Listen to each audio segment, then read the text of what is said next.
Welcome to the High Performance Man podcast. I'm your host, John Fayocavitz. On this show, I interview successful men who have built impressive careers in businesses, founders, CEOs, senior leaders, and professionals who have operated at a high level for years.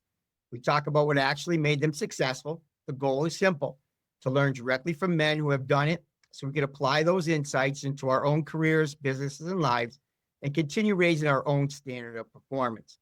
The show is sponsored by the Prime Performance Method. The Prime Performance Method is designed specifically for high-performing men who have achieved success in their careers but feel like their body and energy have taken a hit along the way. We help busy professional men regain strength, energy, lose weight, and feel younger without the long workouts, extreme dieting, or disrupting their demanding schedule. If you're a high-performing man who wants to feel strong and energized as you are successful, message me, John Fayocavitz, on LinkedIn. On today's show, we have Axel Meierhoefer, who is the CEO of Green Homes, where he is mentoring people to develop a financial freedom portfolio. Axel, thank you so much for coming on the show. We're excited to have you. Thank you for having me, John. You're so welcome. Well, let's start off with the first question. What's the most important lesson you've learned so far that's helped you become successful in your business? I would say probably living by your principles. Good one. How many years have you had your business? Since 2005, so that's 21 years. 21 years. Okay. And have you seen the course over those 21 years? It changed a little bit from when you first started until now? I mean, you're saying your lesson, living by your principles. Was that your first thing back in 2000? Well, it was a starting point. If you go back a little bit to the story, why did I even ever become an entrepreneur was I had finished 22 years in the Air Force flying jets. And when my body got to the point to say, hey, I had enough, I retired from that and got recruited as an executive in a software company. And at the end of my Air Force career, the so-called experts said, if you really want to have a second career in the civilian world, you probably need a graduate degree. I had a bachelor's degree, but, and so I'm like, okay, cool. Then let me see what I'd be interested in. And since I had a pretty good leadership position, I wanted to learn how is leadership in the civilian world different than what I learned in my 22 years in the military. So I signed up for a graduate program, and it happened to be that the university was 2 streets over from where my workplace was. Oh my And goodness. they offered night classes. So here I am, like in my 40s, going to work for the software company. And then when the job was done, I went 2 streets over to take the classes at the university. And what ultimately happened is that what I see being practiced in the business that I worked for and what I learned at night at school were basically 180-degree opposite. Oh. And I started bitching and moaning about it a little bit, and guess who to my wife, and she ultimately said, well, if you think that what you learn in school is actually how it should be and you don't see it in the company, maybe you should practice, your own stuff. Right. There were a couple of other things that I don't want to bore you and your audience with, but ultimately, it made sense to say, okay, the business isn't going in the right direction. I give you a little example what I mean by other things. Absolutely. So I started asking the other executives in the company, each responsible for one of the major divisions in the business, where do you see the business going? And they all, after a little bit of hesitation, kept saying, well, we're having these government contracts, but they won't last forever. And we should really develop some normal products and services and software that the market would be interested in. I said, you're absolutely right. I see the same thing. So what is being done about it? And they all were like, not really much. Joe, that's the guy who was the founder and owner, he is convinced that the government, Navy is the way to go. So ultimately, we had these kind of typical executive level meetings, and we came together, and as most companies do at the end, the guy who's running the meeting says, so does anybody have anything else? And I said, well, Joe, can you give us a little bit of an idea where you want to take the business, or do you foresee that we should all kind of do this together and come up with a strategy? And he said, oh, that's actually a good idea. I think, yes, we should do this together, or it should be done by this team here around the table. Why don't we figure out where we can take maybe 2 days, go somewhere outside of the office and work our way through where we Right. want to take it? I thought, wow, the guy is actually responsive, just what they teach me at the university.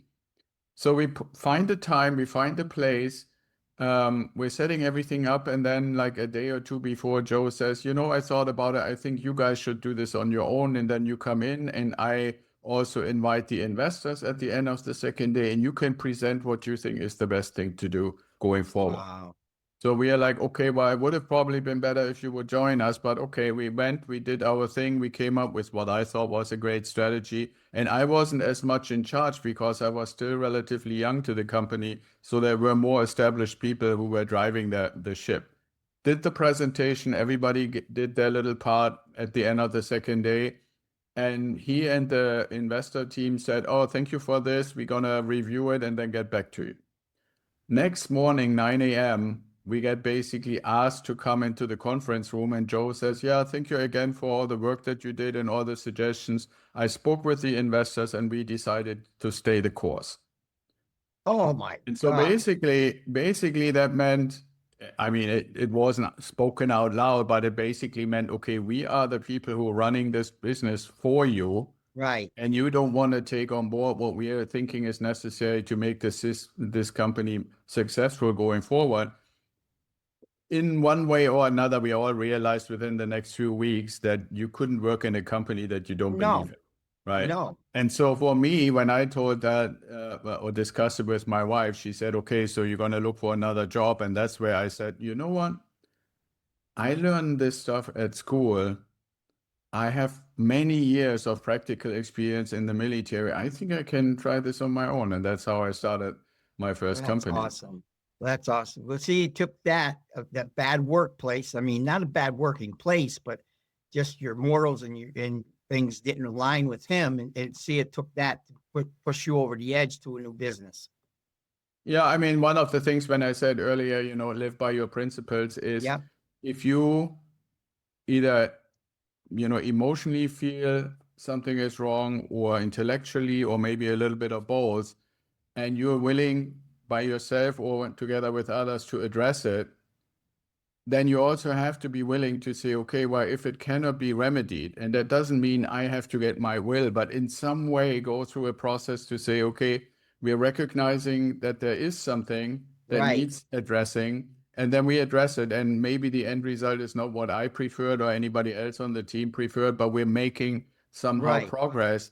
And to me, that lesson from the principal point of view is don't just stick it out for the sake of a salary when you know it's wrong, right? Be And so that happy. would be, yeah, well, be happy, but also, there's an emotional component to success, Yeah. right? And I mean, just to end this little episode that I told you, the sad part, in a way, sad, is that about 3 months later, the company lost the contract with the Navy, and then it didn't take very long for them to go under, right? And Wow. so I think my gut feeling and that of the other executives was this is not going to last forever, and we have a limited window during which we can take our expertise and basically make it.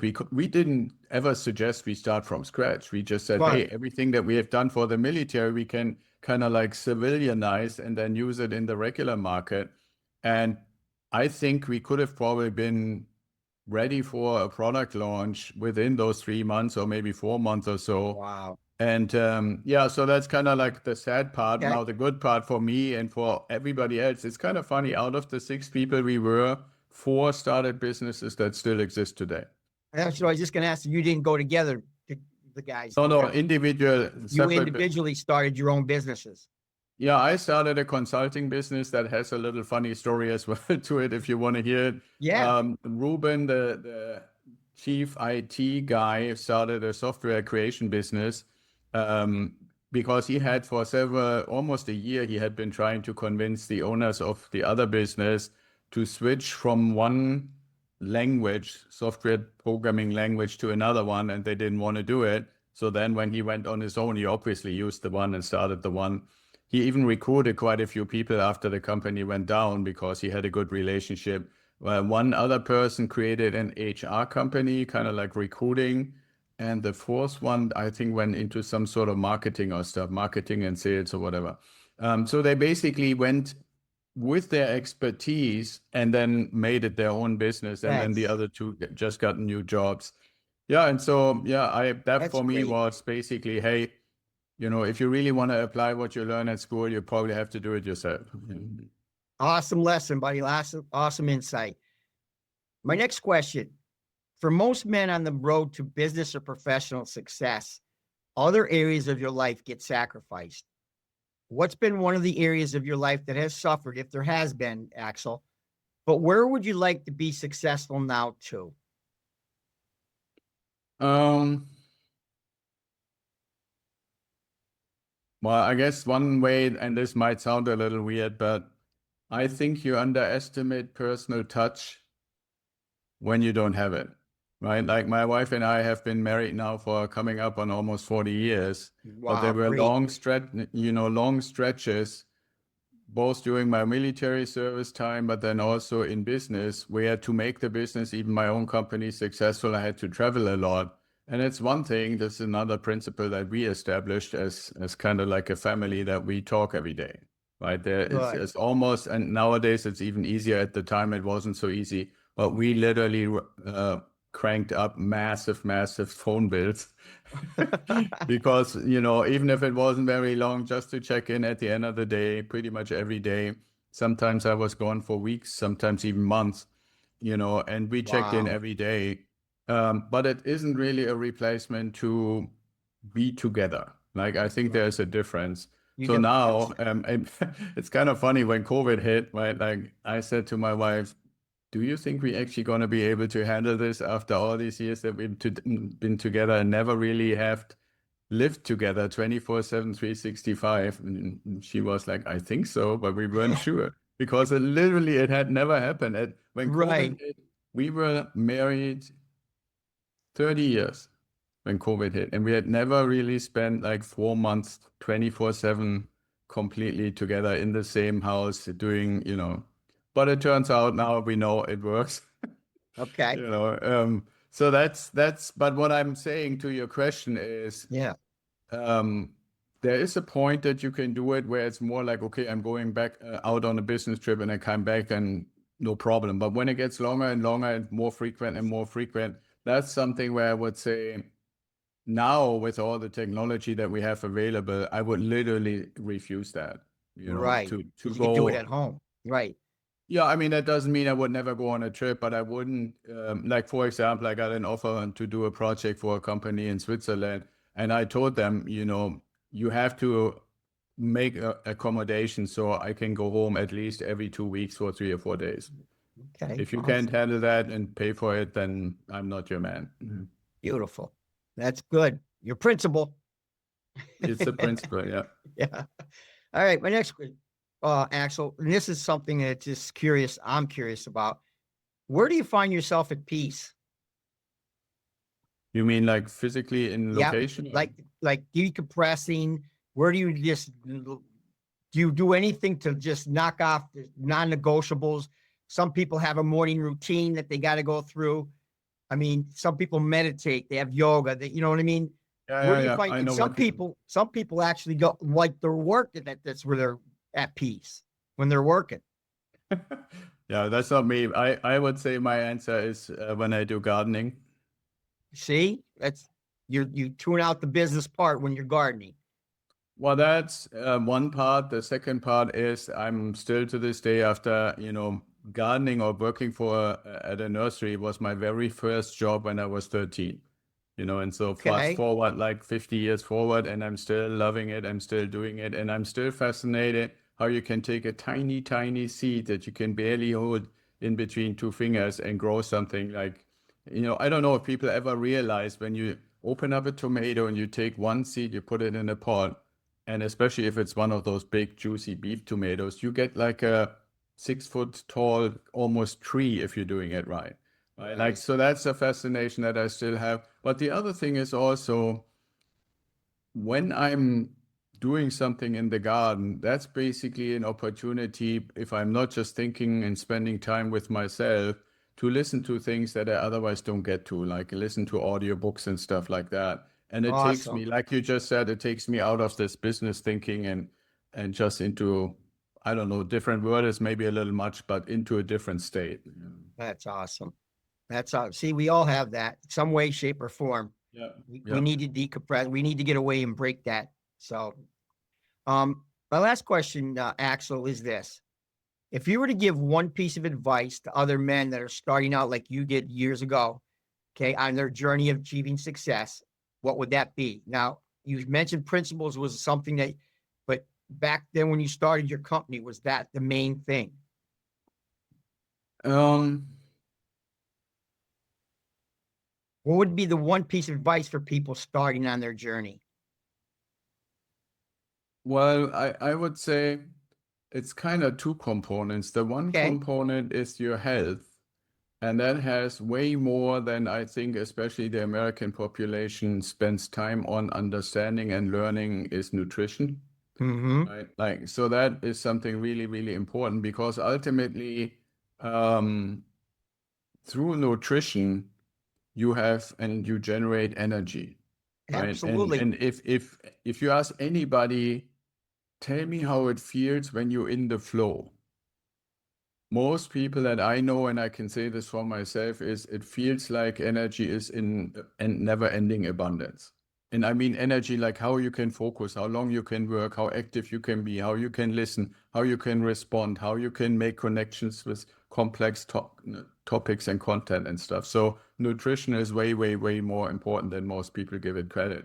The other aspect um, that I think if I were to start again is to pay way, way more attention to a mindset of self-confidence, or do everything that you can do to get to a point where you can really know who am I and what do I stand for and how do I communicate that. And Yeah. when you have both, when you have the energy and the confident mindset, the Yeah. energy comes across. People don't just listen to the words, they're also absorbing some of Yep. that energy. Yep.